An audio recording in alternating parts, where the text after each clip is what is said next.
Good morning, good afternoon, and good evening to you, wherever and whenever you are joining us. Welcome to our latest edition of What Caught My Eye, or WCME Sports. As always, I'm your host, the coach Nick Vesci, joined by the boy Stephen Vesci.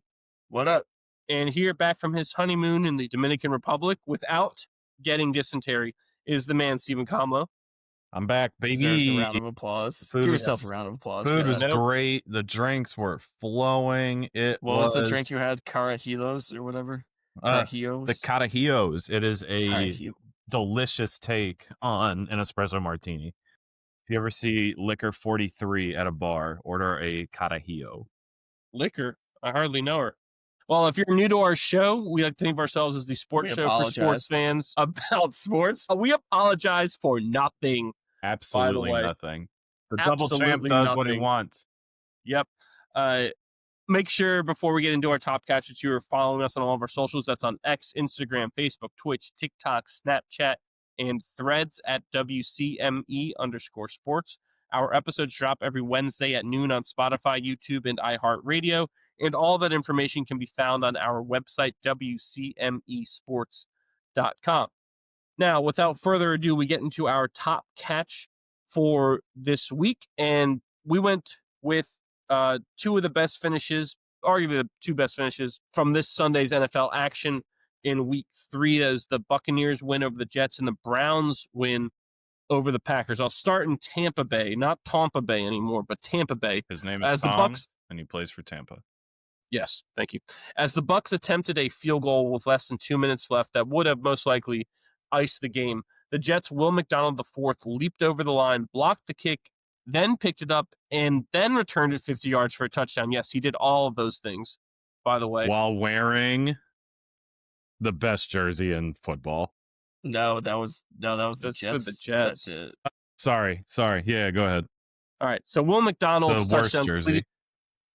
culminated a fourth quarter comeback for the Jets, who I believe scored 3 touchdowns in the last stanza to put New York up 27-26. But Baker Mayfield engineered another game-winning drive, getting Tampa Bay into field goal range, and this time kicker Chase McLaughlin converted on his 36-yard attempt to give the Buccaneers a 29-27 walk-off win over the Jets and improved Todd Bowles' squad to 3-0 on the young campaign while wearing what, Comlo? The best jersey in The football. best. That jersey looked so fire. Yes. I want, which beckons the question, what is better, the all white or the orange and white? With the I like the all white. I'm a sucker for the all white with the stripes. The all white looked good. But I mean, like, orange is my favorite color, but the ones that they wear are like reminiscent of like early Ricky Fowler. The all orange ones. Well, it's creamsicle. Yeah, I know. So Well, no, get that not right. all Jot orange. that Orange with white pants. So you either go all white or you go orange and white. I I really still like would the take white. take the orange and white, even though the white did look sharp, but reminiscent of the Texas's all white jerseys in Yeah. a way, but better. The stripes, the shoulder stripes, the pop of it, it looks so good. The pant I mean, stripes. Logo and the helmet too. I mean, that is such a cool logo. Can you pull up that jersey, the white jersey combo? I mean, I love the white. Maybe you could do a side by side of the white and the regular Orange. creamsicle. But I don't know. The white to me is so clean. It's so beautiful. and if you are wondering why they don't bring them back, I would say it's probably because when they wore them, they were like the worst team Terrible. in the history of football. Right? I believe they were the But first you know team what to not else? win a game What in a else? season. This was the first time that scoreboard on, what was it, Fox, looked good. That new scoreboard that they do where it's like super, super minimal with like no like window behind it, has been annoying the shit out of me all season. But to see that debonair creamsicle Buccaneer down, oh, it looked so good. Can you get a click on the images? Shiloh's Yeah, can you click on the images so we can see this enlarged? That's what she Engorged, said. if you will. So I went with- Whoa, hockey Oh, jersey. there you go. There you go. Oh, that's sick. Yeah, that looks better. I bet that looks better than the orange version of that. I still, That man, is it so looks great.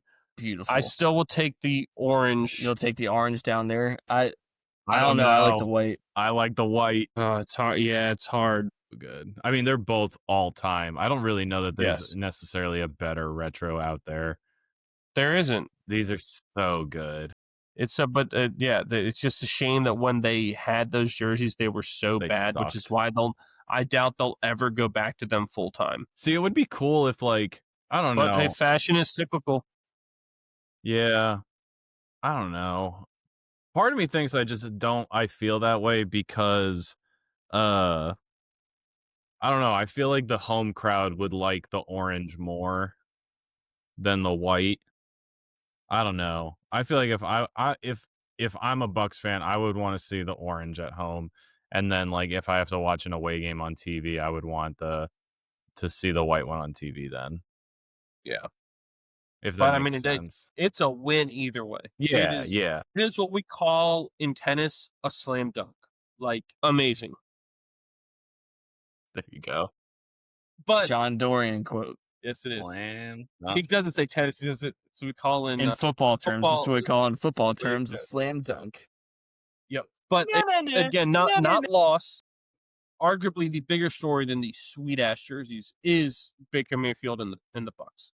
Right. Mhm. We talked about it at length last week, but since he's gotten into the pros, he's been much maligned. And we wonder if a lot of that was him not being mature enough or being developed enough, coupled with him being on the freaking Browns, which just swallow careers. Yeah. Right. And have a reputation for that. So, you don't know, but he's playing great. Like, I mean, it's arguable. Yeah. He you threw could for argue, 230 game. well, yeah, you could argue that there's no one you'd rather have the ball in their hands driving, to win, right? There's very Right now? right Yeah. at this moment. Obviously, right, you would say Mahomes and Josh Mahomes, Allen, yes. but I mean, after that, I would say Baker are right there as of right now today. Yeah, I Yeah, mean, That's what I want. and Baker was averaging 11 yards a carry in that game against the He Jets can too. scoot. Yeah. I think people always forget that People this dude forget. can run. He can. He's a He can. really good He athlete, was. He was slinging it. He was running it, and then he was running his mouth too. I love it when Baker gets fired up and talks shit. I don't know about you Yeah. guys. I love it.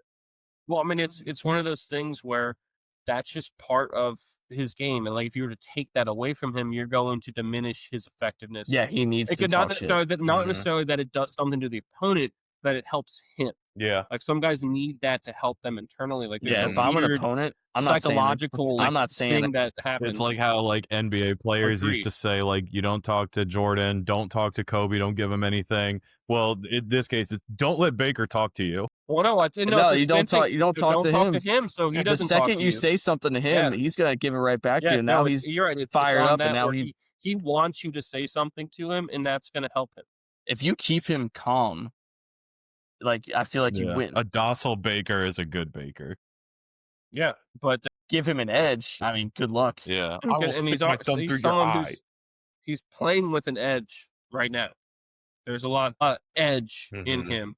Where I like my bartenders with some edge. But yeah, I mean, again, On 2 the weeks other in a side, row. how did you feel about Tyrod Taylor? Tyrod. No, didn't you say that's not how you pronounce it? He's just Tyrod. yeah, he's just too nice to correct anyone. Apparently, see that. it's pronounced Tyrod. Well, he was the last good Virginia Tech quarterback. Yes, he was. I always like it when he plays. 15 years ago. I feel about him the same way I feel about Geno. Like I love it when they do well, even if they're playing against teams that I just like emphatically root against, like the Jets. Well, If they're playing well, then I'm kind of happy for them. the Like one thing that I like is different Tyrod Taylor. though is Tyrod has always been so underrated. yes. Even at Tech, he was viciously underrated. Coming into the NFL, he was criminally underrated. Yes. Whereas Geno didn't have that. Geno was hyped up so much at WVU. Coming into the draft, there were projections that he would be the number 1 overall pick. Some and of he them slipped to the second round. Yeah, and then beginning of the second round, right? I think He was the first. I thought it was the first pick of the second round.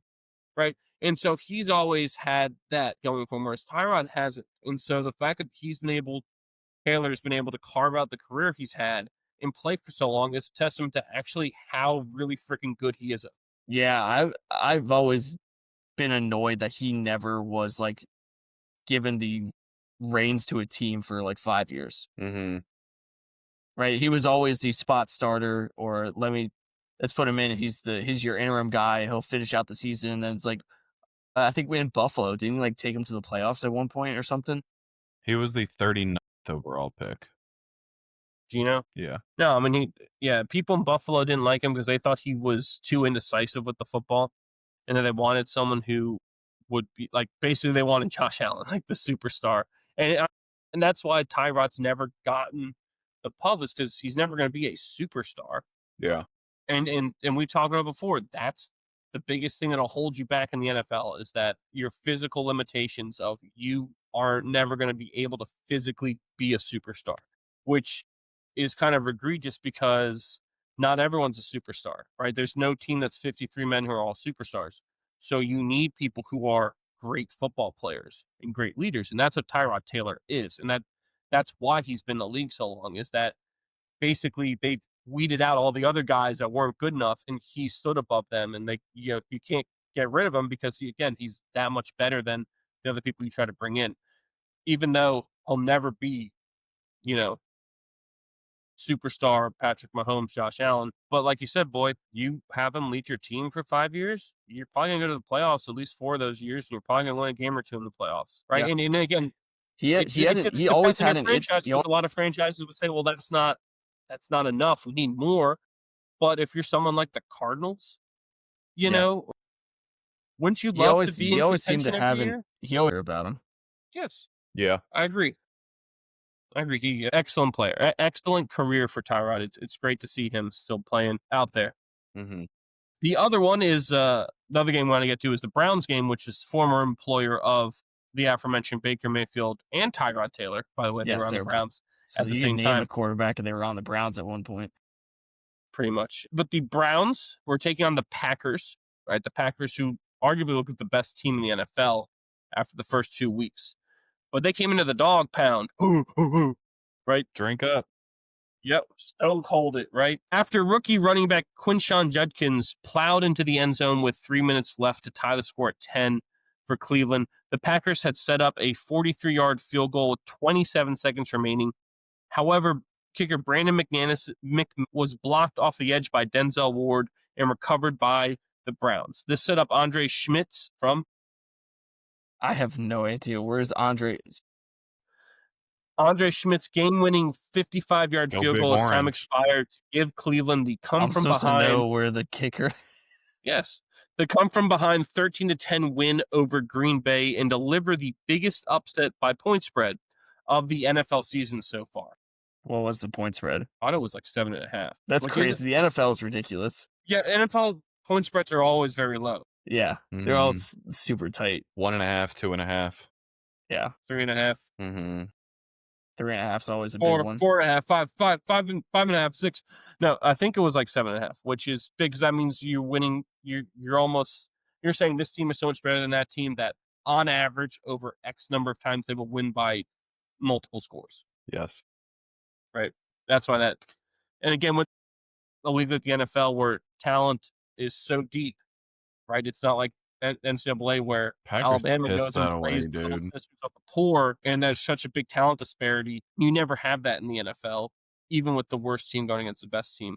So yeah, good for the Brownies, good for Cleveland. That may be their biggest story all year until they play Shador and it becomes just a media circus. Yeah, if it hasn't already. Yeah. Go Browns. Anything else before we move on? No way. No, I'm good. How much of that game did you watch? Was that on TV in your area, or were you watching Red Zone? I did not have that game. I had the Patriots game on because they were in the retro Reds. Yeah, I will say the retro week was nice. Yeah. The problem I have with retro week though is that like if you're like it, I want to see all the jerseys, so it's hard to lock into one game. You know what I mean? Like, and because I don't watch Red Zone, I don't have the Sunday ticket, like, so I just have like whatever games are on, like Sunday YouTube ticket TV. is a scam. Holy shit! Yeah, you see how much Sunday ticket costs? Yeah, that's a joke. Ain't doing it. Yeah, Red Zone's the way to go. But the problem is too is like I feel like a lot of the games this week were really low scoring. Why is that a problem? Well, I mean, for Defense, man. Defense wins championships. Yeah, I know, but on a game where like if you're watching Red Zone and you're like trying to like flip flop around for scores and fantasy points and sweet jerseys. Defenses score fantasy points. Yeah, the Vikings had like 43 Yeah, that was or whatever it nuts. was. They put a hurting on Cincy. God, Cincinnati, boy. Anyone without taking Burrow. Dude, I think all right, so hear me out. Jameis Winston incoming. I think, yeah. I mean, Bengals bringing Jameis Winston in. with a guy like Burrow, that's bad planning on Cincinnati's. Burrow should have had this surgery in the offseason. His little fucking turf toe. He just got preemptive surgery. No, Put some adamantium in there. That's like a lingering thing. No, he got it. He hurt it in the game. No. But see, that's soft. Finish the game. It's turf toe. You'll be all right. Do you know what turf toe is? That is? It's all right. Do you know what turf toe is? He's all right. Yeah, his toe hurts a little bit from being on the turf too. No, because Jason Kelsey actually explained it. Basically, the ligaments in your toe get torn off the bone. Nice. And so you can't push down. When you push down, it hurts like absolute hell. So every time you walk or run or make a cut, you just destroy your foot. And it's so then we need to call it something more severe sounding than a Dr. Seuss book. Turf toe? Come on. Yeah, it's worse than a broken toe. A broken toe. Marshall has dancer's hip. It's iliopsoas tendonitis. Would you prefer a hellacious ligament, HLT hellacious ligament tear? Yes, that sounds way worse.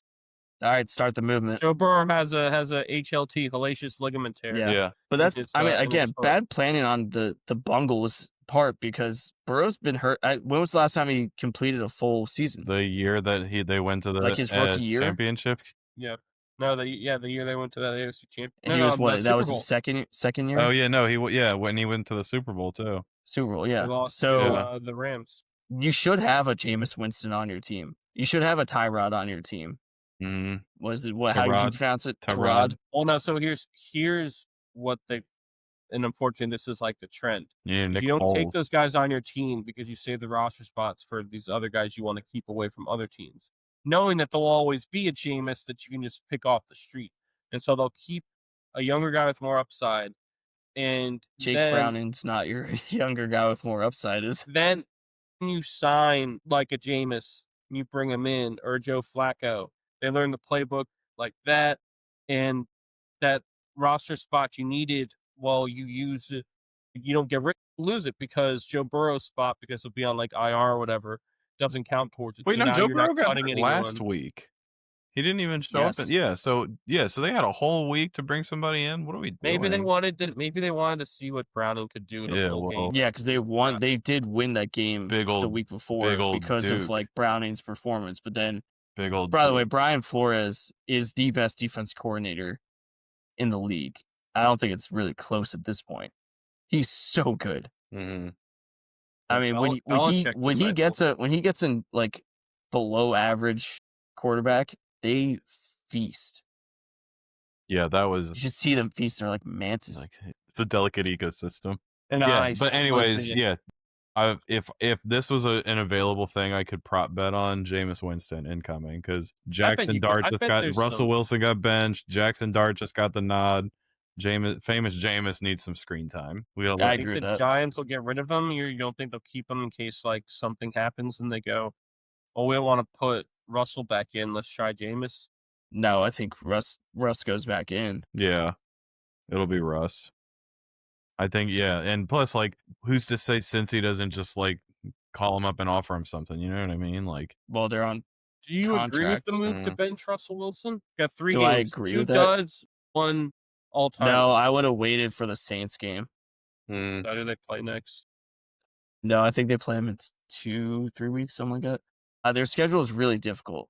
Yeah, the Saints have the Bills next week. Yeah, so October 5th is Giants-Saints. Giants in New Orleans. That's right. That's probably where I would have started him. But I guess you're splitting hairs here. Like either you play him like now or you're waiting until like the end of the year or halfway through. So, but and I guess the other issue there too, right, is this is a coach and a GM who this for them, right? If they don't succeed this year or show some promise, right? Well, that's the problem. Is that look at and now we're gonna ruin potentially could ruin this kid's As if we didn't development in his already career. know, like, as if we didn't already know based off of like the Hard Knocks footage, New York is a fucking mess. Like, look at the year. Concrete Yeah, jungle. yeah. Look at the year that the guys have the year after they leave. Like The fact that Daniel Saquon goes to Jones- Philly, lights it up. Well, Daniel Jones goes to Saquon, we Indy, knew- lights it we the knew fuck up. Okay, Saquon we knew was kind of Yes, a but generational he talent. obviously never put up. Yeah, obviously never put up those numbers, but you saw him and what he can do, and then he gets an offensive line and he explodes for like stats. Yeah. But you already knew the athleticism, what he could do. Look at what Daniel Jones is the one to me where it's like, holy shit. there's something wrong with that's systemically wrong with the Giants right now. Yeah, and then you It's could something in the water. You know how that water is great for pizza and bagels? Great for bagels. Terrible for football players. I mean, you could say that this decision is like a microcosm of that, right? Yes. Is Jackson Dart ready? I don't know. I thought he was raw coming out of college. Yeah. Right? He's got Jackson Dart- physical gifts. Has great highlights, but Well, is he ready to take the Dable, reins? Dable wants him to be like, that's his Josh Allen, because Dable was Josh Allen's offensive coordinator. But also, again, like I said, Josh Allen was also terrible his first year, like god awful. yes, I think lest we forget, he was Yes. really, really bad Yeah. to the point where it's like, this dude might be a bust. Like, should we play it? And then now he's the best quarterback in the league. Dable and GM Joe Shane are on like the hot seat, right? Everyone, a lot of people were shocked that they got another chance, and this is their chance. Especially they're rubbing after this kid everyone out heard there them because talk shit about Saquon. yeah, I mean, right at this point that those guys have nothing to lose, but then it's like, well, that's kind of shitty because we might mortgage. We're basically playing a game with this kid, just taking a chance, which you could argue everyone's getting a chance taken on him, but another team in a more established situation may have the infrastructure in place to develop this kid more to give them a better chance to succeed at this level. But now we might throw him out there, and like you said, difficult schedule. I don't know who they play next, but you're gonna throw him to the Wolves. What right? If he succeeds, you look like a genius. If this kid just gets eaten alive like a, an unknowing gladiator to the lion that pops out, like you got everyone's Elaborate screwed. metaphor. But the coach and GM go, well, we had to take our shot, and now it's like, well, what's this kid do with his career? Right? A new coach comes in, maybe says, Not well, my guy. We don't. Yeah, not my guy. I mean, And now this is a the Daniel Jones situation. So, like I said, it is. it's a story as old that's as time, though. How many quarterbacks have up the there. Dolphins fucked up over the years? How many quarterbacks have the Browns fucked up over Jets. the years? The Jets. I mean, yeah. Well, maybe Jackson Dart goes in, shows some glimpses, and then, after a couple years when the Giants suck, stay terrible, he pulls with Daniel Jones, goes somewhere good, and Daniel Jones resurrects his pulled that career. day. Daniel Jones was run out of there. They said, "Get the Yes, hell he out of was. here." Well, yeah. I mean, they did it to him. They did it to what was his name? Was it Tommy DeVito? but he's not good enough. The cold cuts or cutlets. Tommy Cutlets. That's his name. I I tell thought you were you, gonna Now say he's Aaron doing Collins. progressive commercials. I tell you who I worry about with this terrible offensive line It's the is offensive that line. psychopath at running back, Cam Scatterbo. Dude, that guy Just looks throwing like he his just head around everywhere. that guy looks like he just chomps down on fluorescent light bulbs, just like he's the fucking Grinch or something, dude. That guy is just eating beer bottles. That guy is a monster. Absolute I monster. absolutely love him. Oh yeah, but I love it. Have you he seen needs a the line? For have the you love of seen God, the get this guy. have you alive. seen the memes that have been popping up? It's like there's two kinds of white running backs: cerebral running backs like Christian McCaffrey, and absolute crayon eaters like Cam Scatterbo. He's an absolute gym rat. Yeah. All right, sorry. No, yeah, we ended up going way into some NFL stuff, but I'm glad we did. Anything else before we move on? No. No, that was good. All right. Do you have the sounds ready for the strikes combo? I sure do. Are you ready for Time the for it. strike? All right, we're going back to college football with our winners and losers of this week. Do you want to start winners or start losers? Give me the vegetables first. Let's hear the loser. All right. You want to go losers? All right. Yeah. My number one loser, let's go with Clemson again. What is Clemson- going on there? Yeah, I told you they were done. They don't look good at all. That was a home game to Syracuse. Syracuse, I love their coach, by the way. Yes, he's awesome. Fran They Brown, is will that his name? Fran Brown, yeah. They're definitely competitive, and they were very good last year. But you can't lose that game at home, especially when you're in desperate situations. Yeah. And you didn't just lose; you got your ass kicked. Yes, they did. It's a problem there. Dabo might Bullied. be the next one with Gundy being fired. Do you think he's like? Do you think Dabo is like imagine if like Saban had stuck around. Like the popular thing with everyone saying like Saban leaving and going to College Game Day was he saw the writing on the wall. He saw NIL coming. He knew he wasn't going to be able to run the team the way he wanted to run the team, so he left. And do you think this is just Dabo being in a situation where he no longer has the control that college coaches used to have? I think at some point you lose the juice. I just really think it's that to me. I don't think it's because Dabo's done a great job of keeping his players. Well, he And they doesn't. want to play for Clemson, and their recruiting classes are always really good. And sometimes you just haven't lose been, some though. magic. They I think you just lose some magic. But you have your quarterback. You have an NFL defensive line. Yes, their recruiting classes though haven't been as top notch as they were before. And Dabo has been not just resistant to the transfer portal, like defiant. Like he doesn't take transfers. Like he doesn't do it. Yeah. Right. And Like so it's my program. Here's my program. Here's how we're gonna correct and run it. and it's almost like I think it's more of like what Kamlo said. He's now behind the times with his defiance and indifference towards the way things are run now. He's aged out. Which is drawing the ire of a lot of people because a school like Clemson and a program like that has got to have an exorbitant amount of resources that would allow him to go out there and get these things. But I understand, but I also want to know. I want to know who in the portal would they have been going after because their receivers were really, really good. Their defensive line and their front seven is really, really good. You can always their quarterback Cade Klubnik, that was a guy that we're thinking could be a Heisman. Like right, terrible. He's terrible. Their running back is good. I like their running backs. There's just something missing with I think play calling, scheme, and just overall execution. I think you could take that same team and give it. You could give that same team a different coach and they'd be great. Dabo's just losing the juice. It happens. Gundy's lost it. That's why he's fired. I'm not so sold on that. It happens really fast. I could see it where they, may not be as good, right? But I still think there's always more talent you can bring onto your roster. There always is. You can never have too much talent. No, I understand in a sport that. like football, in a sport where you're trying to compete with these other schools, who that's their embarrassment of riches. And Clemson, it feels like, doesn't have that embarrassment of riches. But since Tony Elliott left, their offense has been terrible. Correct? Yes. This wasn't just like this happened this year or whatever. This happened 4 years ago. So I think they've got a huge problem. They need a whole overhaul. I love Dabo. He's been one of my favorite coaches. Yeah, and so was Gundy. But it's time. I think most people in our generation would say that they like Dabo. Everyone has good memories of him. But at some point, though, this goes to what Pigot was saying the other week when you guys had him on. Is like the student body and the boosters all expect results, and this is a school who historically has been good at football, and now they're just not good. They're getting embarrassed and they're getting bullied. Like they actually haven't been historically good at football. They've been great at football under Dabo. Yeah, they were good in the 80s, I believe. Yeah, Danny Ford as the coach or whatever. I think they won a national. They won a national championship. They won one. But it's going to get to the point where people stop going to games, and then you gotta make a change before you lose the crowd. Win the crowd, win your freedom.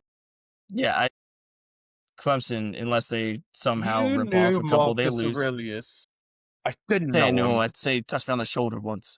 All right, I love it. Speaking of NC State, they're also one of my losers because they travel the 15 minutes down the road to Durham and lose to Duke. Now Duke is they're not just a pushover like they used to be. Go Devils. But that game, you have to win that game. If you're NC State, I'm sorry. You cannot lose to Duke and lose by 2 scores. That's bad. Hey, you ever going into Wallace Wade Stadium? Whoa. Yeah, there's probably more NC State fans there. I would have to guess. Why would you? I mean, unless they, don't allow them in because it's a private school or something. I don't know. You can't lose that game. That's a bad look for NC State. That, especially after their win over UVA. Mm-hmm. Yeah, that's a tough look. Next one, Wisconsin. They suck. I told you, that's really Kamlo. That is all you have to say. They are. Kamlo has the text terrible. message. I remember I screenshotted it and I sent it to you. Yeah. Or I sent you a text message and I was like, "We're gonna screenshot this so we have it for the podcast," because I said it like right after the year last year or something, or when the schedule came out. I look at their schedule and I said they win 3 games. Now they've already won 2. To me, I don't even know if they get to 3 at this point, but I said they're gonna win 3 games next year. Yes, I have it locked and loaded.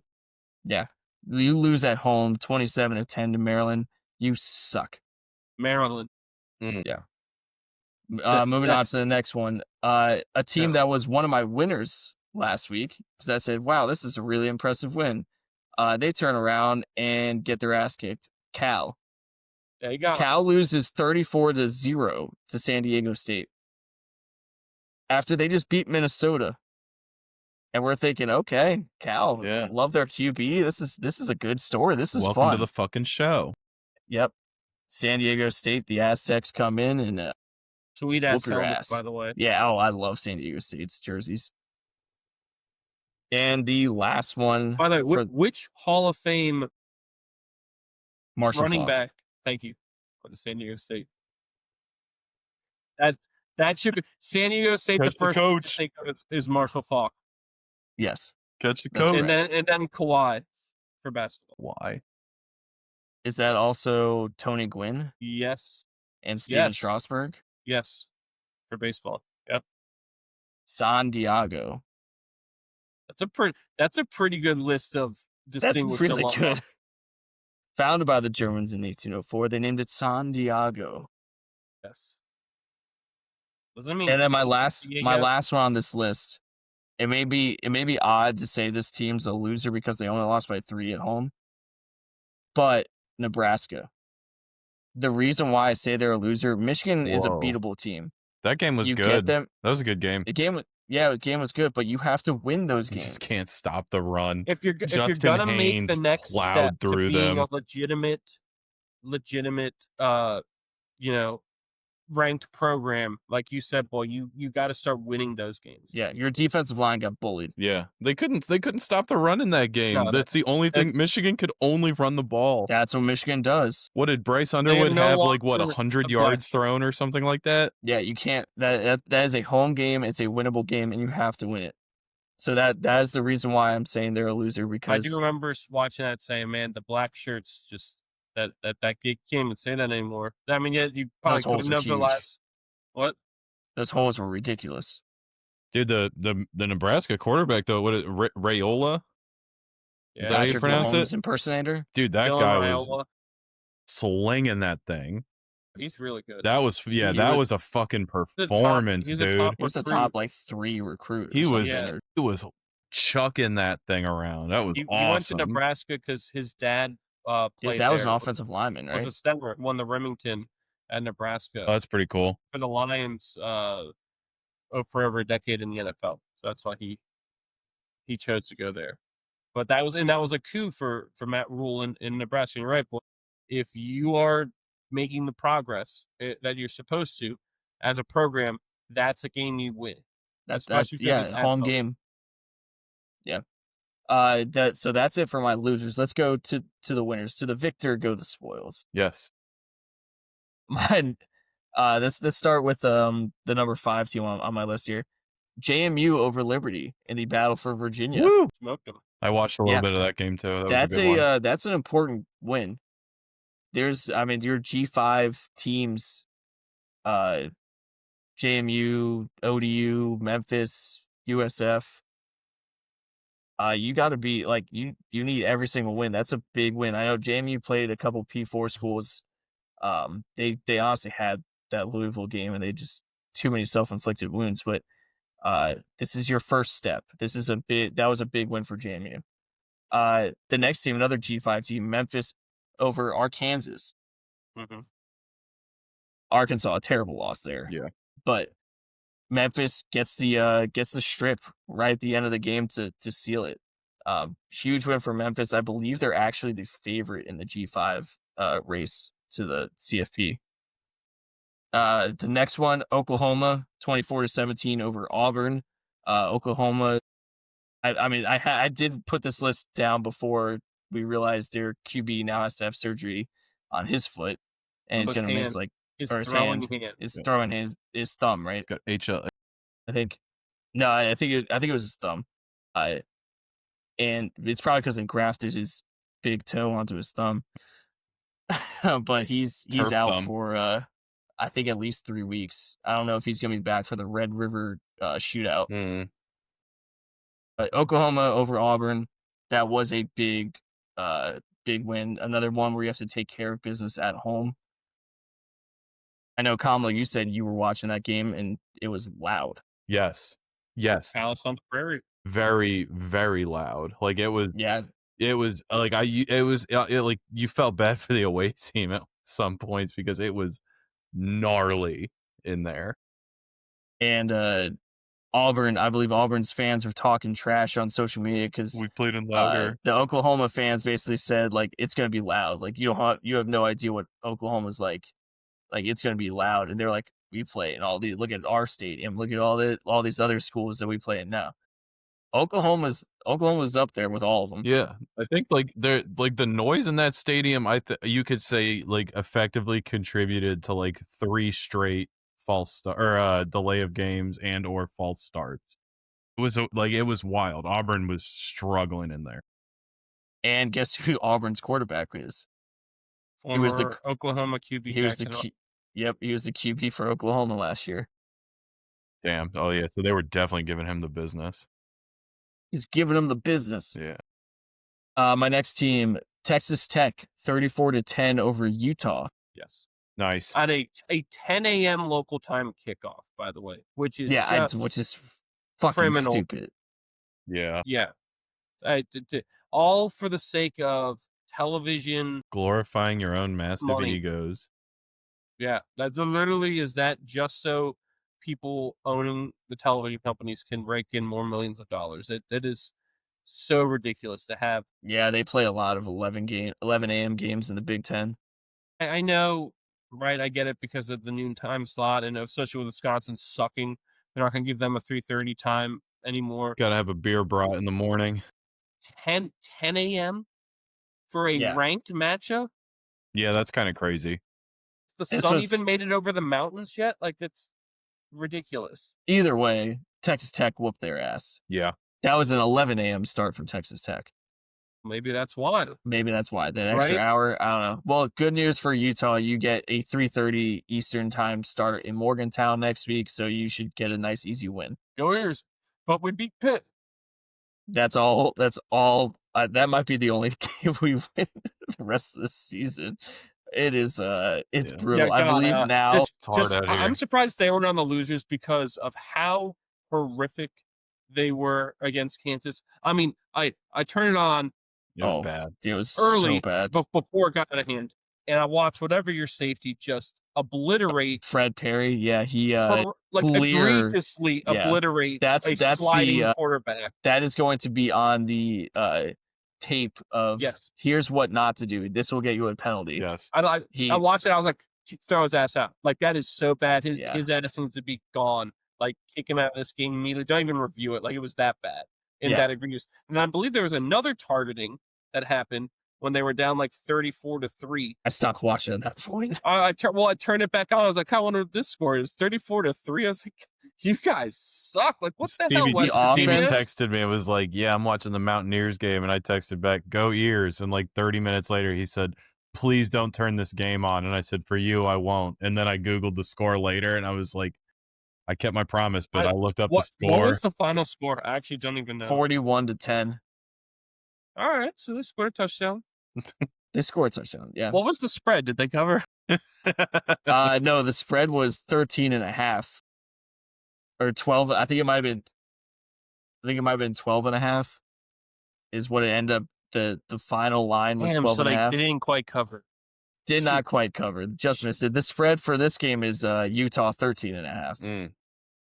What is a home So, game from West It Virginia? is a home game, but so what's also even worse now? So like obviously West Virginia lost two of their best offensive weapons in the Ohio game. And then so Ty Edwards comes in that Pitt game, looks great. He was out for the Kansas game, didn't play. He's questionable now for this game, probably isn't going to play. The starting center is not going to play, or I think he's questionable. The right guard and right tackle I think are hurt. Nico is in Colorado right now seeing a foot specialist for some reason. He's probably not going to play. Must be nice. So I think there's another running back that is in concussion protocol. Oh yeah, because he got his helmet popped off because he got just absolutely lit up. He's in concussion protocol. I doubt he's going to play. So I don't even know who's going to play against We're just Utah. grabbing freshmen off the streets of Morgantown. I mean, you might as well at this point. They'll perform better than that offensive line. That offensive line is so bad. Mm-hmm. So there's that. The defense at least plays hard, except for targeting. Go find some coal miners that have eligibility. I didn't put them as the loser. I didn't put them on. Yeah, I didn't put them on the loser list because of. I knew they sucked, but it's Merman. Anyway, let's go back to the winners because I got one more winner. This team, actually coached by a former Mountaineer, Indiana, Kurt Signetti. They beat the ever-living piss out of Illinois, which I did not see coming. I thought that was going to be a good game. That was a statement win against another ranked Kurt Signetti does opponent. Yeah, Sig does not hold back, by the way. He's going to run up the score if he wants to. Hell yeah. And I love it.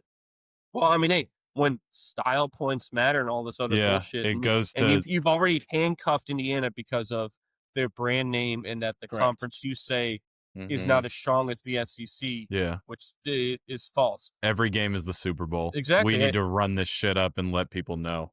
Yes, he's got to do the same shit to Iowa, too. It behooves them to do it, as unsportsmanlike as it might be. It behooves you to win every game like that if you can. Yeah. They've got dogs, man. Their D-line is nasty. That is a fun team. Also, quarterback, Fernando Mendoza, fantastic. He might be the best quarterback in the nation. I love him. Now the Heisman frontrunner according to Vegas odds after Mateer. By the way, this weekend, the two best quarterbacks I saw play reside in Bloomington, Indiana, and Charlottesville, Virginia. Who might that other one be? Chandler Morris was fantastic. He was.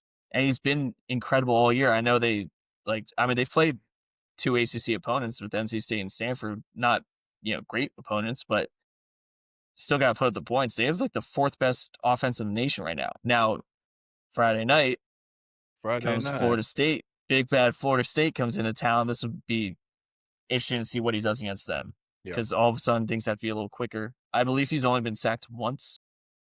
UVA's offensive line has been arguably their best players out of all these guys. And Morris but is mobile enough to move, and he makes the decisions. He makes his decisions quick, and he throws the ball away. He does correct things as a quarterback. That's why I say it's the best quarterback play I've seen this weekend, maybe the year, with Mendoza and Morris, because they're on time, they're accurate, they're making the correct decisions, they're moving, they're doing all the little things correctly instead of just saying, I'm big, I'm the best athlete on the field, I could throw the ball 75 yards, but I overshot my guy by 30 yards, but here's my NFL prospect list. They're actually playing the position. Well, it is amazing, right, what experience does for you. And we were just talking about it with throwing a Jackson Dart in there to the Wolves. Chandler Morris has been around the block a time or two. He started, and this is at least his third different team he's going to start it. Yeah. To get those TCU, North Texas.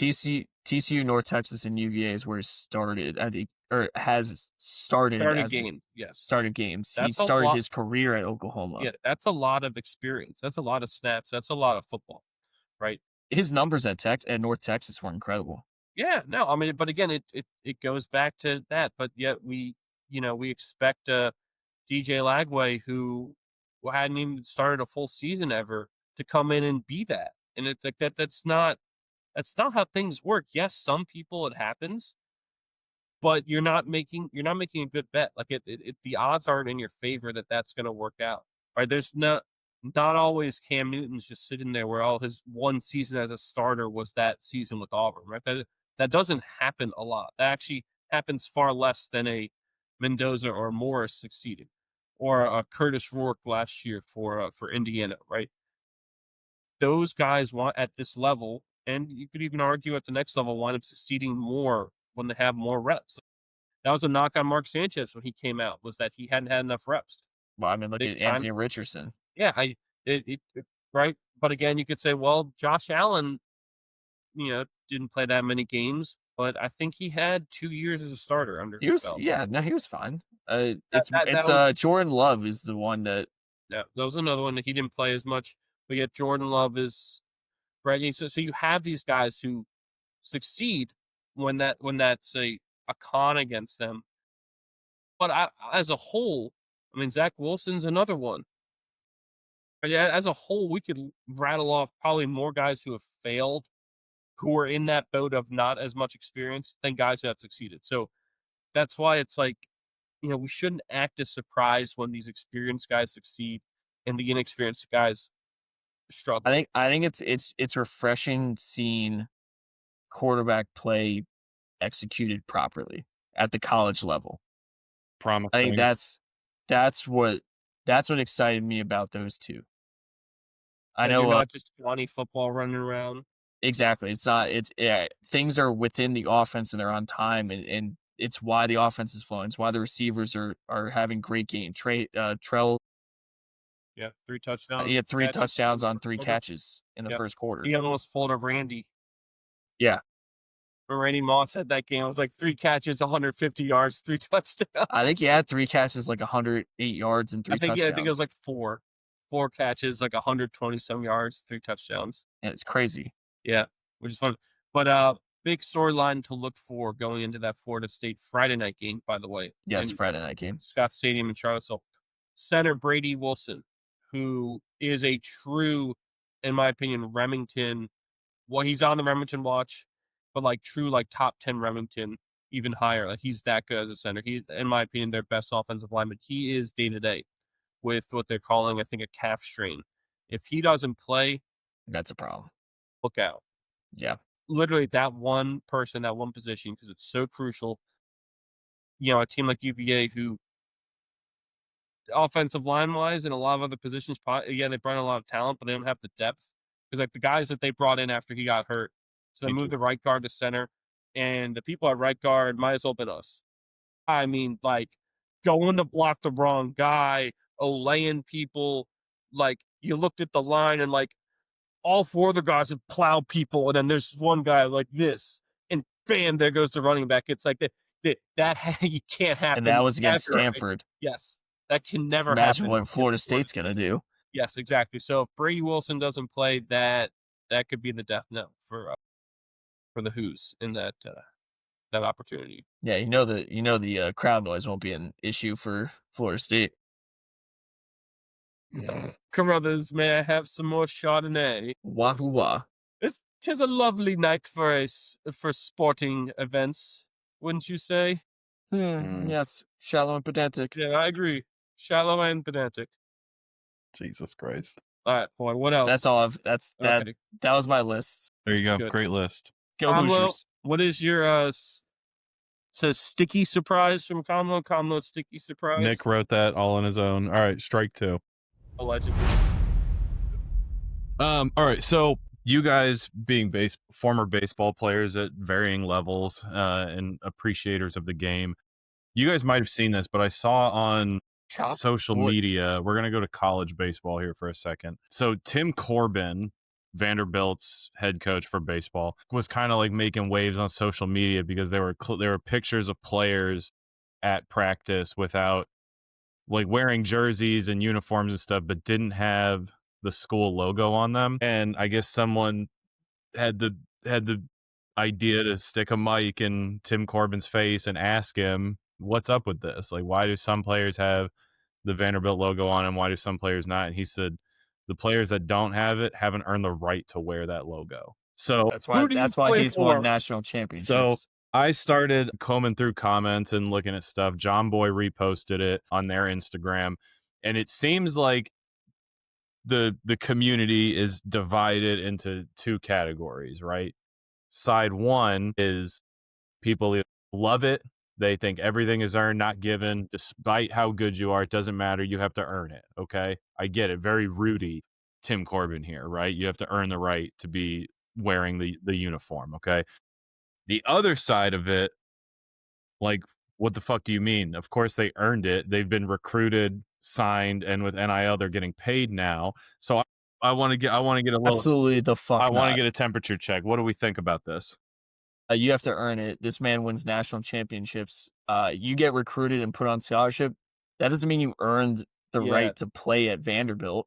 Because those That just means he located someone and said, "You're talented. I want you on this team." But we're not talking about earning the right to play. We're talking put about on that logo. I don't practice. Yeah.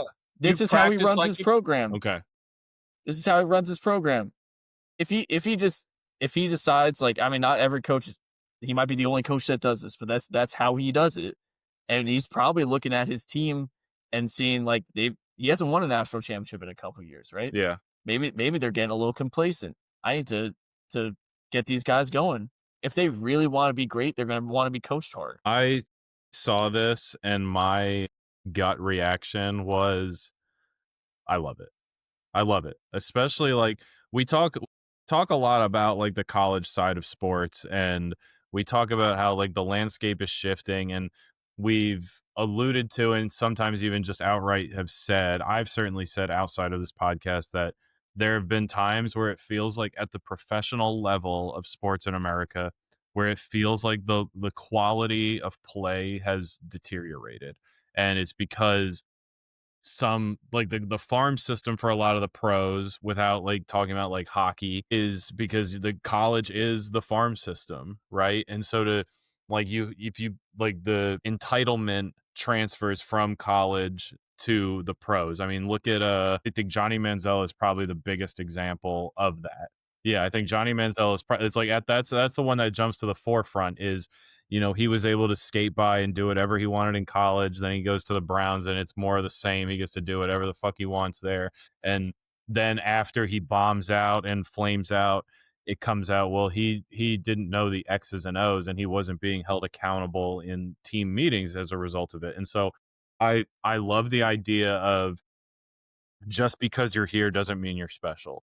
Well, so to your point about that comment about like the minor leagues and the development of like those things, when you get to the pros, it's very much kind of on your own, hands off, like in all the sports in terms of your training. Like you're not having like all of the like when you're in college, everything is run through the team in the school, right? But when you're in the pros, especially in the off season, there's a lot of stuff on your own. And I forget who it was. I think it was Anthony Richardson.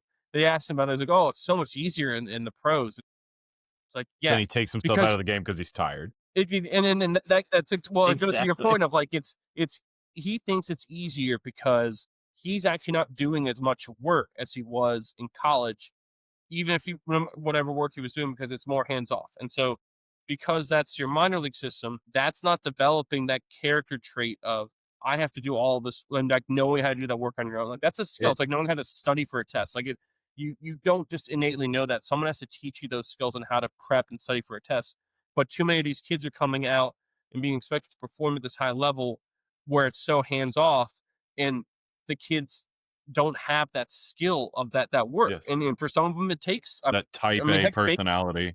Baker could be an example of that. It took him several years. Like, but we don't know. I mean, I don't want to accuse him. It reminds me a lot of of this interview that Kobe did after he had retired.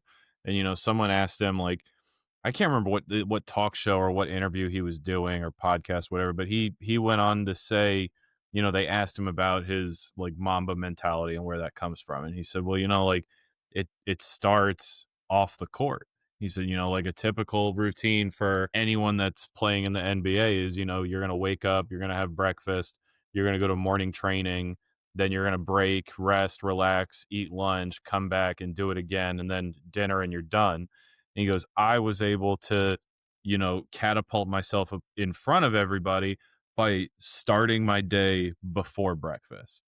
He goes, and it's not noticeable right away. In the early parts of my like playing career, it wasn't that noticeable, but over 2, 3, 4, 5 years, I'm galaxies ahead of everybody just because I'm getting that extra workout in the morning. I'm starting at 3, 4 in the morning, working out to breakfast, and then pretty much breaking it up like that, having meals to be my like rest and relax, and then I'm back to it. And I think that reminds that I think speaks to what Tim Corbin is talking about here, is that, like he might not necessarily be looking for people to go out and make highlight reel plays and like, hit just absolute nukes every single game, but, like, stick out, do what you can, like do what you can and show that you're putting the effort in and prove that you're earning it. Like Well, the name on the front is a hell of a lot more important than the name on the back. You know what I mean? the other thing too that I think is lost on people is all scholarships are not guaranteed. They're a semester by semester, year by year basis. Like you could have, you could do something, and he could come and say, "Your scholarship's pulled. If you want to, you can Yeah, people welcome to get walk cut, on by tryouts." the Like way.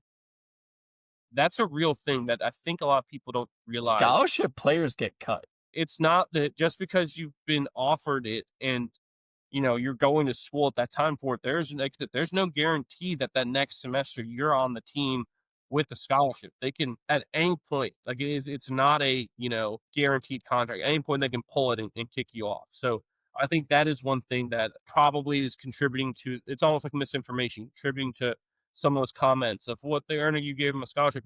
No, we offered it to them. We agreed for this time that if It's you like your do these scholarship, things, you got to we'll earn it. pay you. Yeah. The So, logo and the right to wear it is like your scholarship. You need to earn it. You and need it's to not forget that. reminiscent of Bronco Mendenhall when he was at UVA. Yeah, the You numbers. had to earn your jersey number. Basically, you had to earn when you got to pick your jersey. So it wasn't like, oh, because the quarterbacks go first because they're the quarterbacks, right? Yeah. No, it was all these things. So you had receivers out there, number 98. Yeah. I think the backup quarterback was 99, right? Yeah, Brennan Armstrong at one point had a number in the 90s. And that guy is the all-time leading passer and touchdown leader in the history of UVA football. And at one point he was out, I think 92. I think that's what it was. At one point he's out there slinging balls wearing number 92 in a televised football game, right?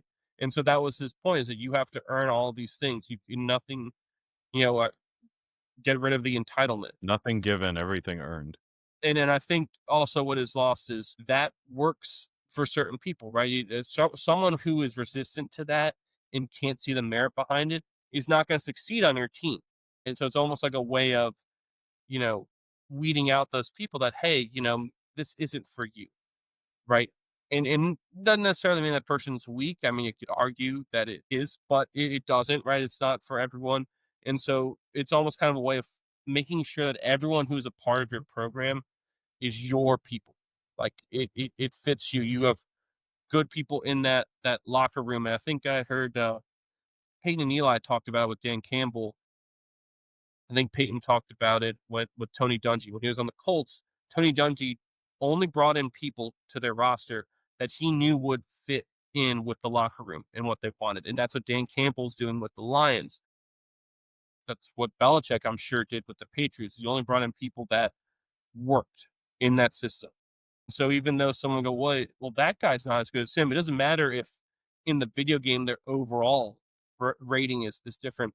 How do they fit into the scheme of the team too? That also goes into that earning the spot type of thing Yeah. as well. But so yeah, I saw that and I thought it would be a good conversation. Not that I expected any of us to really disagree with each other. I think at this point we all have at this point in our lives we all have a pretty good idea of how each other thinks. But yeah, I thought that would be a good discussion topic. And I honestly shout out Coach Corbin. Props to you, man. Keep it up. We love it. We'll have you on sometime. Of course. All right, hit the button. Yeah. All right.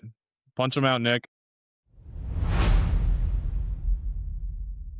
All right, my strike stays with baseball. It's with the Cleveland Guardians, who are on a heater right now, who were essentially left for dead a month ago, but I mean, almost inexplicably are in the thick of it, right? So Cleveland is one game back of the Tigers for the AL Central lead coming into play on Tuesday. That's insane. They are tied with the Astros for the final wild card spot coming into play Tuesday. Cleveland has just had a 10-game winning streak snapped on Sunday. Cleveland has gone 16-5 in the month of September. Yeah, that included a 3-game sweep of the aforementioned Tigers in Detroit last week. They play Detroit one last time, a 3-game series at home starting tonight, Tuesday night. Do you want the update on that? Yeah. Sure, what's the score? Because this might go with you. They just beat Detroit 5-2. Wow. That does kind of go with another stat here, right? This series very well may decide the winner of that division, and probably will, right? Crazy. It also makes me look terrible because I picked Detroit to represent the American League in the World Series, and they might not. That's because you're just a huge now. Scooble fan. You are a huge Scooble fan. On September 1st, Detroit had the best record in the American League. September 1st, Detroit had the best record in the American League. Cleveland was 10.5 games back in that division. They weren't even in second place. Second place was Kansas City. I think they were 9 games back. Cleveland has outscored their opponents by nearly 50 runs, 48 to be exact, in the month of September. And they've given up more than 4 runs just 4 times this entire month. And 2 of those were the first 2 days of September, and 2 of their losses to the Red Sox. Cleveland's outside of that, 9-1 in their last 10. Detroit's 1-9 in their last 10. Yes, that's fucking awful. Yes, it's not good. And if the Mets weren't imploding so badly, I think more attention would be being paid to Detroit. Yeah, but because it's the Mets, right? Juan Soto, figure it out. All that. Here's the first pitch, and the season is over. That they garner more of that collapse attention. But Detroit right now is on. It's a collapse. You said September 1st. They had the best record. So in 22 days. Yes. They went from the best record to not in the playoffs. That's horrible. And again, too, it's September 1st. It's not like it's May 1st, right? Right, yeah, which it happens, right? That always happens. May, June, even July, whatever. Played a whole year. Everyone knows who you are. Right? Yeah. In less than a month, they went from the best record to out of the playoffs. Yeah, I mean, the AL is kind of wide open right now, right? I mean, there's a lot of people that because all the teams in. So the NL has 5 spots locked up already. Yeah, but the NL also has a tie at the wild card and a team within 1 of the wild card as well with the Diamondbacks. Yeah, so Reds and Mets are tied for that last wild card spot, which is and then the Diamondbacks are 1 game back. Yeah, so crazy. So they're good for fighting Stephen Votes. Yeah, I feel like I've seen a movie that's similar to this. Yeah, what was that called? Who was in that movie? Some guy with tiger blows in it. Wild thing. Dun, dun, dun. You make my heart sing.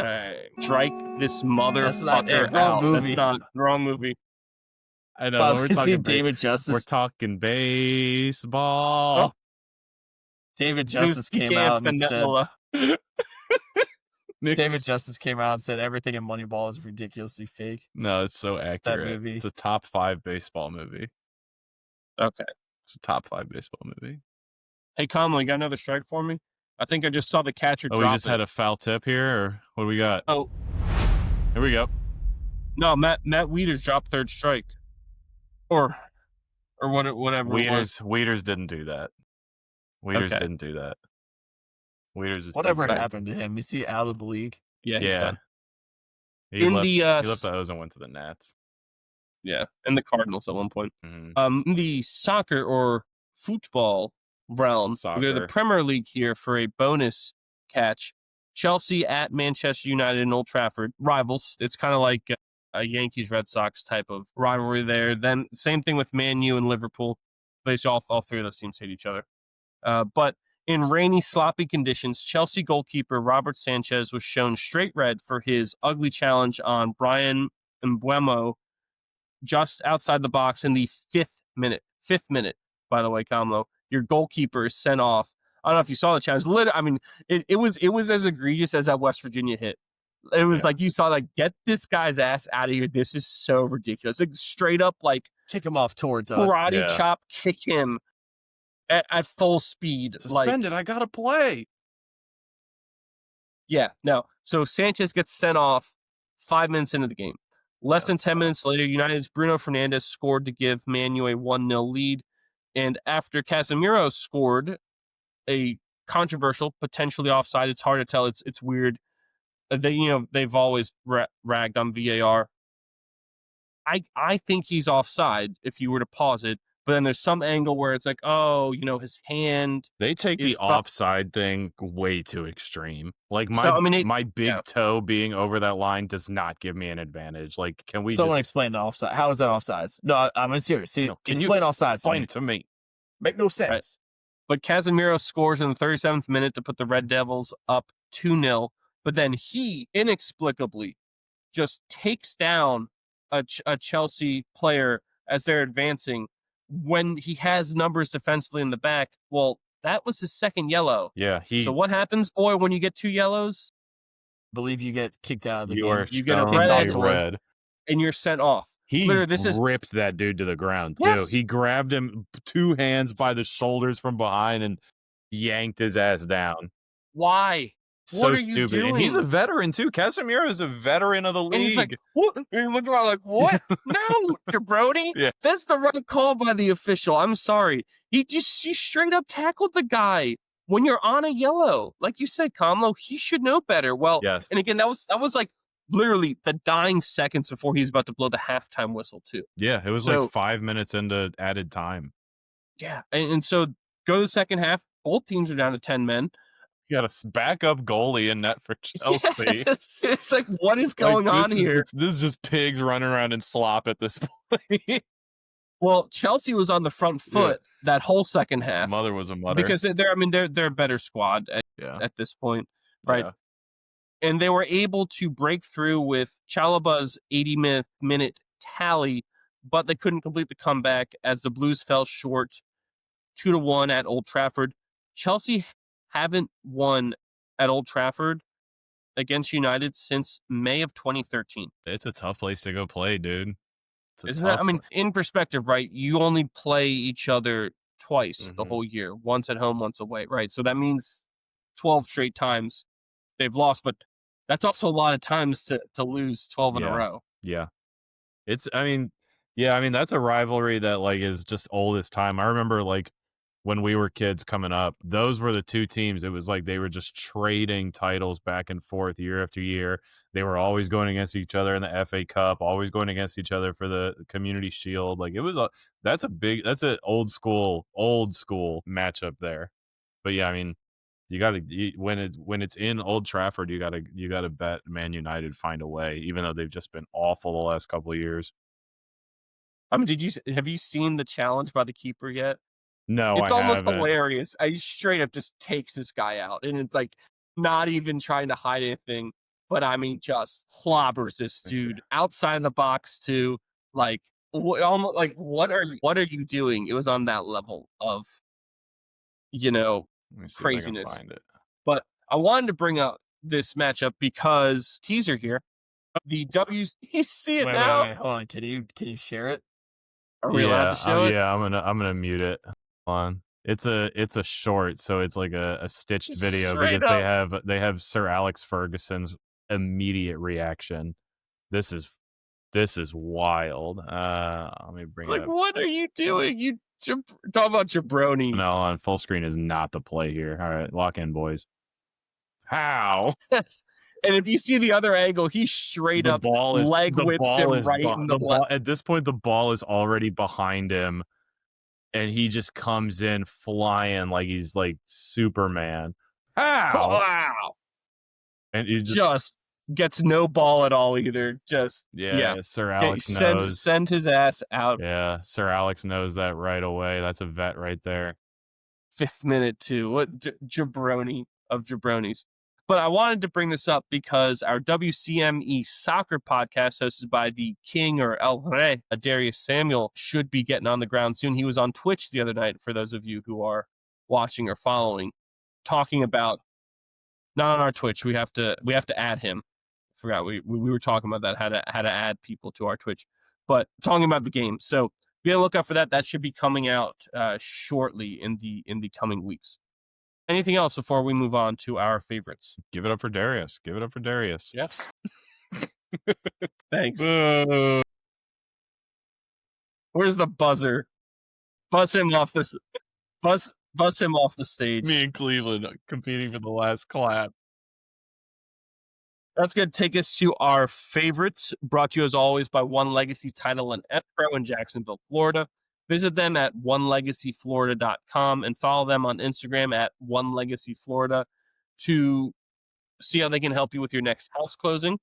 One Legacy Title and Escrow, because your legacy matters. Our favorites this week, we went with our favorite athletes by sport. So basically our favorite baseball player, favorite hockey player, favorite basketball player, favorite golf player of all time. So not just current, but basically who are our favorites by sport, if you want to think of it that way. Who would like to start? I'll go. Oh, okay. Let's start with tennis because it's the one I probably know the least about here. I'm gonna go with John McEnroe, just because. McEnroe. We didn't even know His, who he Not was as a kid. serious. We all knew him as the guy, as the loudmouth from Mr. Deeds who got From Mr. bleeped out when he Deeds. jumped over the car. Exactly. What kind of fucking driving is that? You're a goddamn disgrace. Has he ever been to jail? I feel like he probably has. Because my next guy has been to jail before. Favorite golfer, Scotty Scheffler. Oh, here we go. Scotty's your favorite of all time, really? The Yeah, system works. I would say so because Fair. Good Christian family man. I never grew up watching golf too much. I was never like locked into to Tiger or Phil or any of those guys or Daly. Like I never really sat there and watched. I knew of them and I would watch occasionally, but I was never like, oh, I want to watch it. Now that I've play golf more and am older, Scotty Scheffler's my favorite golfer. Play golf. I hit the ball. Mm-hmm. I had to lose them. Yeah. I don't know. He's been my favorite. I'm actively rooting for him to win every single tournament. Okay. Which maybe a lot of people might be tired of him. They want someone else to win. I want him to win No every way. single tournament. I love him. Yeah. Let's go to soccer. Diego Forlan from That's a name. Uruguay. Yeah. What did you just call me? Diego Forlan. Whoa, Look what at a this country. pull. Yeah. I remember the hair, Yeah. how good that team was. He watching that World Cup, I was like, oh, this dude's the best player on the field Yeah. every game. He was awesome. I just love watching him play. That's a good pull. It was one of the first names that came to mind in soccer. And I was like, who's that guy? Oh yeah, Diego Yeah. Forlan. Great name Yes. too. Great name. Let's go to basketball. Kobe. Yeah. I mean, Kareem. that was a given for our Mhm. generation. It was Yeah. Kobe, especially if you were a guard at all. You were watching Kobe. He was the Mamba mentality, everything about him. I think that was the first NBA jersey I had was a Kobe jersey. You had a Kobe jersey? Yeah, we saw him play 8 or at the 24? MCI The MCI 8. Center. number 8. Ooh. Yeah, we saw him play at the MCI Center with Shaq. Nice. Yeah, that was pretty That's sick. fucking cool. All right, moving on to football. I think you know who it is, Kamlo. I know who it is. Number 5'4", Teddy Bruschi. Teddy Bruschi. Big Teddy. God, Yeah, I he was love an Teddy. animal. He was the reason why I liked the Patriots. Mm-hmm. Teddy Bruschi. That was everyone's like, "Oh, you're a Tom Brady fan." No, I was always a Teddy Bruschi fan. That was the reason why I liked the Patriots. That defense. I thought you were going to say Matt Light. Matt Light. No, Vince I Wilfork. do love Matt Light, but Nate No, Solder. Some Dan Dan Klecko. Stevens or Dan Klecko. No, Nate Solder Yeah, Nate Solder. out of Colorado, I believe. Yes. I he remember was. when he was drafted. No, Teddy Bruschi definitely. Hockey, the Joe Joe Sakic. Sakic. Yeah, because I have that's another one where that's Great my hockey jersey. jersey. It's a sweet jersey. That was the first team I really loved watching in hockey was those Avs teams with Forsberg, Sakic, Waugh, Foot, Blake, Those big Hey, fights dude. against the Red Hayduke. Wings. Yeah. Sandis Ozolinsh. Don't forget him. Yeah, how could Okay. you? How could I forget that name? But Joe Sakic, he was always my my favorite hockey player growing Mhm. up. And then number one for baseball, clearly it was Nomar. No ma. Nomar Garcia Parra. No ma. No ma. Hit the ball wicked far. Just took it. Wicked high. Just went fucking yard. I wore number 5 for every sport because of him. Nice. Love So it. anytime I could wear, like, he had pick jersey numbers, I was always number 5, and it was because of Nomar. That's a good one. Yeah. No ma. So our mom always gives a shit because she's like, there are 3 shortstops in the league when you were growing up. The 3 best shortstops. It was A-Rod, Jeter, and Nomar, and you fucking chose Nomar. And I was like, yeah. You could have chosen Tejada too. Yeah, Tejada would have been a good one. J-Roll. Mm. Dude, Jimmy Rollins and Ryan Howard apparently have a podcast. Have you heard about this? I can't remember what it's called, but I thought that was pretty cool. I'm gonna check it out. Did not know that. Yeah, Did they play Cool. catch with Dennis? that'd be Yeah. cool. So it's just Chase Utley show up and Yeah. they just have a catch. Power hitting second baseman. Because they didn't have dads. Yeah, me neither. Did you have a good relationship with your dad? Me either. It's a good list. We're going to talk about this and more. It's a good list. Shit, I think those that was stickers. I think I had most. I did not have Scotty Scheffler. I didn't have Scotty Scheffler or John McEnroe on your list. Who did you think I would have had? I thought you probably would have picked Tyrrell. Like Tyrrell Haddon? I I love Tyrrell. would have But had you like for a Tyrrell or maybe like a Big Easy would have been good for you. But yeah, I didn't have Scotty pegged as as your favorite. And then I guess there was like Tanner, that group I of was like gonna go with Spieth, like the Thomas. big 3. Or you also seem like you would be an Agassi fan. No, not really. I liked Federer. Yeah, I mean, who doesn't? Who doesn't? Yeah, exactly.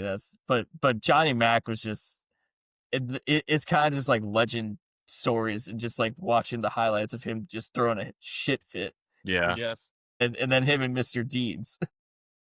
It was more just a fun. Federer I guess is probably the one I watched the most. yeah, that's fair. But All right, go ahead, Kamala. All right. I mean, I guess if everyone's doing tennis, I'll do tennis. I didn't originally have a tennis player picked, but if I had to pick one, gun to my head, it's Novak. I've always Milos? no, not Milos. I've always liked Djokovic. There used Do to you be have to? there Do you used have? I'm not breaking up my favorites to play another game for now Milos. that's good Yeah. radio. That is good radio. Yeah, we've played too many sound effects already. I don't want us to get buzzed. But Boulder Dash. yeah, I'd go with Novak. I've always liked him. Baseball, it's Cal Ripken Jr. It's Cal Ripken Jr. Did an autobiography on him in like 3rd Never heard of grade. him. That's got not to- an then- autobiography, jabroni. Yeah, I did an autobiography report. Do you know what an autobiography is? Yeah, it was an autobiography report. No, autobiography is when you write a biography about yourself. No, I did a report on his autobiography. You did a book report on his autobiography. Yes. Yes. Yeah, Oh, that's okay. what You I didn't did. do an autobiography though. It was an autobiography report. Look, You did a report, a book report on his autobiography. is there a way I can mute this fucking guy? Stevie, you're the host. Yeah, Stevie, you've hosted a couple. Oh, I do have a mute button. You're the host. You should be able So, to. anyways, yeah, it's Cal Ripken Jr. Golf. As a lefty, growing up in a house where the only person I golfed with was my mom, who was also a lefty. I've always grown up idolizing the CEO of lefties, and that's Phil Mickelson. Phil has always just been awesome. And then, again, to just kind of mimic what Stevie says, I'm older now. I play golf now. I try to play golf now. And in like the era of YouTube and how like accessible information is about sports, like it's another way for Phil to really showcase his like golf IQ, right? So I think it just kind of reinforces the fact that like we weren't wrong to like know about him and watch him and respect his game growing up. So Phil Mickelson for golf. Basketball, it needs no introduction. It's Kobe Bryant. I think anyone that's an athlete in our generation would pick Kobe Bryant. Just the Mamba mentality. I'm not going to say too much else about it. Soccer, I'm a big fan of total football. I love watching the Netherlands play in the World Cup and in international play. So uh, there were a lot of people that I really wanted to pick, but I think my favorite Dutch soccer player would be Robin van Persie. The absolute highlight reel goals this guy has produced, not just at the club level, in going back to when he first came up through Arsenal, um, but on the international scale as well. Like he has so many highlight reel goals against powerhouses of goalies like Iker Casillas from Spain. Who was the fucking goalie for Germany? Neuer. Yeah. There's someone before Neuer too. With Oliver Kahn. But I don't think Petr he ever. Cech, Yeah. John Luigi No. Buffon. But yeah, I mean, Robin van Persie has highlight reel goals, and he I'm produced them surprised all the time. that wasn't Ruud van Nistelrooy. Don't get me wrong, I love Rude, but he was very one dimensional player. Whereas Van Persie, he had the ability to produce and create so many different, just absolute stunners. Football, I think for the same reason I picked Kobe Bryant, I'm gonna pick Tom Brady. I really think that Tom was like the football's embodiment of like that Mamba mentality, right? You didn't want to piss him off, you didn't want to get in his way, and he showcased like what taking care of yourself at an early age and like feeding the machine and treating the machine like a temple can do for your longevity in your career. I think and he was able to produce with like not marquee name help, right? He took nobodies and made them into marquee names, right? Nobody had ever heard of Julian Edelman. No one really expected Julian Edelman to be anything, right? And no one had heard of Randy Deion Moss Branch. when he was there. Just yeah, thank you, Stevie.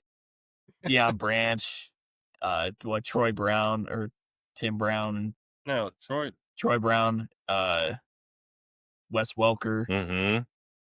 Jules, Hogan, Aaron Amendola, Hernandez. Stop. Aaron Hernandez. You're the guy who's saying terrible suggestions. So hockey. He actually, when he had his best weapons, they didn't win. Yeah. Didn't win Well, I with shouldn't say Randy. they didn't win. They won. They went undefeated and then just lost. fucking Eli. Yeah. It's fucking mouth breather. All right. So then number one, I mean, you guys know where it's going. It's going with the all-time goal scorer. I'm going with Alex Ovechkin. Wayne Gretzky? Alex Ovechkin. All right. Nick, I cannot wait to just constantly interrupt you and just shit on everything you say. Please go ahead, Nick. Bring us home. Are you going to hit the buzzer? I was going to say, you have a buzzer. No, I'm doing this the old-fashioned way. Let's go. Oh, who doesn't like an old-fashioned? Who doesn't like an old-fashioned? What is it? Yep. Tennis, Danielle Collins from UVA. Thank you. That's your favorite tennis player? Yes, unapologetically middle finger to the world. Doesn't care what you think. Nick the more you Kyrgios? boo her. Yeah, I'm surprised you know who that is. Everyone knows the bad boy of tennis. Andy Stamberg. This is not what he says in that. 7 Days of Hell. Him and Kit Harington or something. But yes, Danielle Collins, favorite tennis player. Because again, she unapologetic and she just goes for it every time. That she's awesome, right? Soccer, Jamie Vardy, right? Deep cut there, but the Leicester City striker. Very deep cut. Yes. No, love him because his story is crazy. He was playing like essentially semi-pro soccer before somehow Leicester found him and took a chance on him, and he was a fixture there for a decade. His career's winding down, but obviously the highlight is him helping to lead them to the Premier League title. I think that was 2015 that happened. But Jamie Vardy's awesome. Just out there to score goals. You talk about the Baker Mayfield running your mouth. Jamie Vardy just running his mouth the whole time at someone. Like playing out there with a cast on his arm half the time, probably because he broke it in a bar fight. Jamie Vardy, awesome. Golf, favorite golfer, Brooks Koepka. I know That doesn't for a surprise lot of me. people they don't like him, but I love him because it's big game Brooksy. I like him too. Again, the unapologeticness of him. He's not out there to care about what you think about him. He's out there to win. And yeah, he's had ups and downs lately. A lot of downs. A lot of that was injury related too. But every time he is there, I'm rooting for him to win every tournament. He's got 5 majors, right? And for someone who, if you look at like total number of wins, the other people that have 5 majors don't have, or he doesn't nearly have as many wins as they do. But again, he shows up when things matter the most. So I love Koepka. Basketball, Malcolm Brogdon from UVA. Harvard. I believe was he at Harvard first? Harvard. Yeah. Hello, Harvard to you. No, Brogdon. Everyone in Demerits. he has the least amount of education because he only has a master's degree, and everyone else in his family holds doctoral degrees.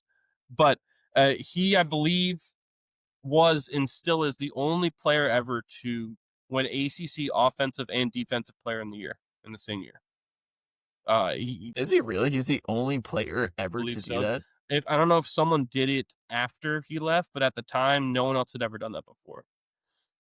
Malcolm Brogdon played in the NBA too. Talking about another guy underrated, underappreciated because of his measurables. Always jump shot doesn't look the way it needs to, but someone who is a winner that finds a way to win and has it all phases in all phases of the game. Bounce around lately from team to team because almost like we've talked about trying to fill out the salary cap. So he's been on terrible teams like the Blazers and the Zards lately, but great person to have on your team.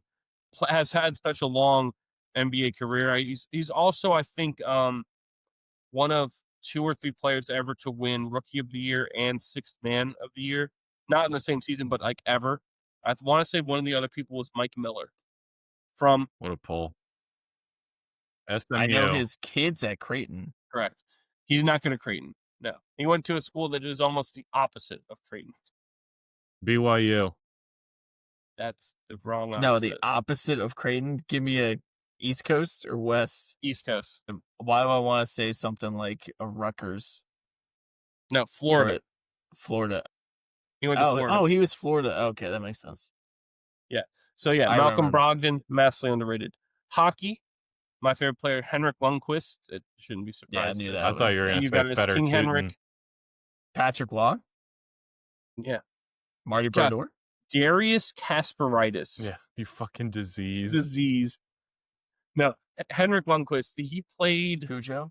on so many teams that really didn't have a lot. And yet they'd make the playoffs and have a chance to run just because of him. And there aren't a lot of goalies ever that did that. Carey Price was on that level, right, during his career. Mm-hmm. But you rarely see a team that is led solely by their goaltender. And that's essentially what the Rangers were for his entire career for the most part. And when he did have some help, that's when they went deep runs, made the Stanley Cup final the one year when they lost at the Kings, right? But King Henrik is the man. He always will be. Best goaltender in Rangers history. I know some may say otherwise, but I'm going to go with that. Who says? So I mean, you throw out Mike Richter. I forget the other. There's another goalie. That's a good point. Oh, I think is Mike Richter the only one to win the cup? Yeah, I mean that's why. But Mike Richter is one of the greatest American goalies ever. That's all. He's a fantastic goalie. Terry Sawchuk, was he Rangers at some point? I forget. King Henrik. Yeah, King Henrik. That handsome son of a bitch. Yes. Football, Jason Witten.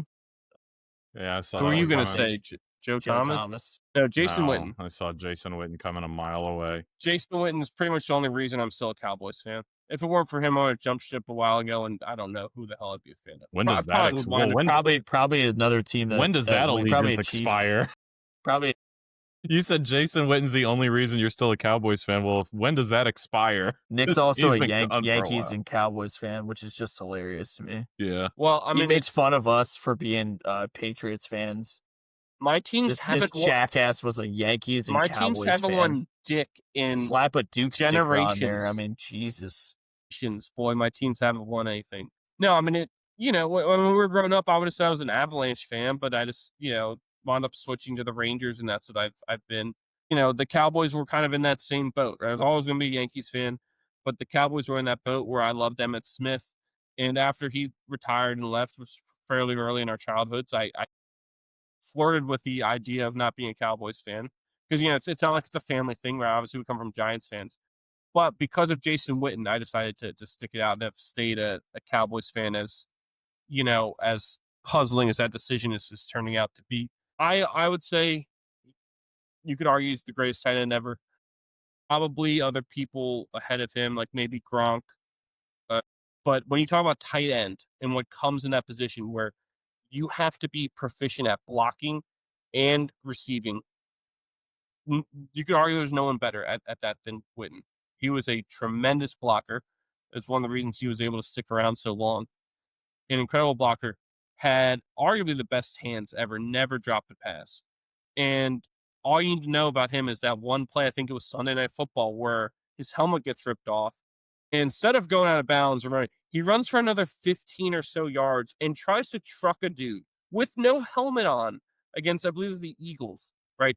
Because that's just Visual the type rivalry. of person type of person, type of player. From the University of Tennessee, by the way. Correct, where he was a defensive end. Was he really? Yes. That's cool. And I want to say he was born in Arlington, That's pretty cool. Alexander, That's wild. but didn't grow up there, like born there. Arlington, Texas. Arlington, Virginia. Yes. Oh. Yeah. But yeah, Okay. he was a D end, wore number 1 in college too. Like, and that's so weird. Like, you would never think he'd be the person to wear number 1, but he was, and I mean, he's just a great player. He also had the all around forearm, Yes, the he half did. forearm sleeve. Yes, the turf guard. Yes, I always thought that was sweet. No one wears that anymore, do they? They don't wear the half forearm. No. No, I think the turf doesn't burn you as much anymore. These guys play on. Soft. Yeah. They just go out of bounds. They don't get tackled. Let's heat that turf up. Yep. And baseball, it should be no surprise to anyone. Derek Jeter. Greatest Biracial angel. shortstop of all time. You should have shot A-Rod. Biracial You angel. dick, you shot me. I'm Derek Jeter. Yes. Cost us the championship. But yeah, Derek Jeter, he's in that pantheon of legends that goes with like the Kobes of the world, where there's different. There was always an edge or a slight to him, and everything was about winning in the team, no matter how good he was. Arguably one of the best players ever to never win MVP. Won Rookie of the Year, but never won MVP. New York's prodigal son. Like, that dude was just built for the New York limelight. Everything about him. He as great as those teams were, right? They had a lot of great players. But when you look at it, how many Hall of Famers were contributing to their success at all times? You could say it was him and Rivera, right? Yeah, they had great arc. Mike Mussina comes in. They never won with Mike Mussina, right? Never won with Randy Johnson. He was terrible, right? All these other guys who are major players aren't necessarily in the Hall of Fame. Or Wade Boggs, they won one with him, but that was towards the end of his career, right? But Jeter and Rivera were the mainstays, right? And yes, Sabathia comes in, goes to the Hall of Fame as well. But with those championships, when they were winning, the Paul O'Neill, Bernie Williams, Jorge Posada lineups. You love bringing up Posada. Yes. It was Derek Jeter who was, the catalyst for that, right? He was the person who you needed up when moments were there. Where he was the person making the ridiculous play, the Jeremy Giambi flip in that playoff series against Oakland, right? And Jeter too says, well, I'm supposed to be there on that type of cutoff. Yes and no. There's no one else who makes that play. No, he's not. There is no one else who makes that play but Derek Jeter. And that kind of exemplifies who he was and what he meant to that team, the city, and really the sport of baseball. At that point, again, he's your numbers don't do it justice. Even though 310 career hitter, 6th all time I think in hits. Those are all great things, right? But it was all these intangibles that you needed to have to win and to do it in New York. It's very special. We're all starting to get an appreciation as the years go on for how special that was and what he did because of the fact that it's not being done by anyone else. No, you're right. It was Kobe, it was Jeter, and it was Brady. All three felt like they had the same mentality. They're just the goats of our generation. And then I guess you could throw Tiger in there too. Yes, I mean, yes, Tiger correct. had that chip as Yeah. well. Correct. Yep. That's the Mount Rushmore of our generation Yeah, of athletes. 100%. I like that. I could go for that. Anything else before we move on and wrap this up? No, sir. Let's put a bow on it. All right, that's going to bring us to our last segment, which is what to look for, brought to you, as always, by VB Cookie Co. Visit them or follow them, on Instagram at VB Cookie Co. and message them to order your custom cookies today. VB Cookie Co. for the sweetest moments. Boy, give us something to watch for. Well, I was gonna say the MLB wild card race, because it's wild, and now that Detroit might not Shitting. make the playoffs. Yeah. We only have 5 games left, by the way. Mm-hmm. So pretty big 5 games here. But also, we talked about some throwback jerseys. UVA's wearing them against Florida State Friday night. Ooh, nice. If you're gonna turn on the West Virginia game, might as well just turn on the start just to see their jerseys because they're wearing the 1965 throwback jerseys, Nice. which are sweet, by the way. Who could forget them? Old gold and blue, and with the state outline is a light blue. Mm-hmm. Sweet. Nice. That's what I got. Kamala? Ryder Cup. Ryder Cup. There's nothing else going on this weekend.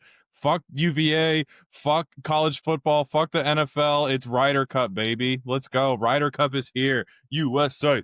USA. Oh, I'm so stoked. What sport is that? Oh my God. We got Beth Page Bocce. Black. Practice round starts on Thursday, and then we got the official schedule going Friday, Saturday, Sunday. So tune in. Ryder Cup. Support the American team. Let's go. I like it. So the college football slate this weekend, interesting twist. 11 of the top 25 teams go on the road this week. And it's really hard to win on the road. Doesn't matter who you're playing. You just go ask Alabama when they went to Vanderbilt as the number 1 team in the country last year. It got taken to them by Diego Pavia and company. Yeah, 11, almost Pavia. half of the top 25. And that includes 4 ranked matchups, 4 where it's 2 top 25 teams playing against each other. So a very intriguing, interesting slate of college football. Headlined by Oregon at Penn State. And Alabama at Georgia. Go Hurricanes. That's fun. Oregon Penn State to me has more juice just because it's you don't see that matchup all the time. That's why it's fun, right? When was the last time I saw Oregon at Penn State? Good point. Never. Probably never. Anything else before we move on and wrap this debacle up? No, sir. Wrap it up. That's going to do it for us here at What Caught My Eye, or WCME Sports. As always, I am the host, Nick Vesci, for the boy Stephen Vesci and the man Stephen Comlow. Make sure to follow us on all of our socials on X, Instagram, Facebook, Twitch, TikTok, Snapchat, and Threads. Our episodes drop every Wednesday at noon on Spotify, YouTube, and iHeartRadio. And don't forget to check out our website, WCMEsports.com, for all that information. Don't forget to be decent to each other. Have a good one, and we will see you next time. Take care, Guatemala.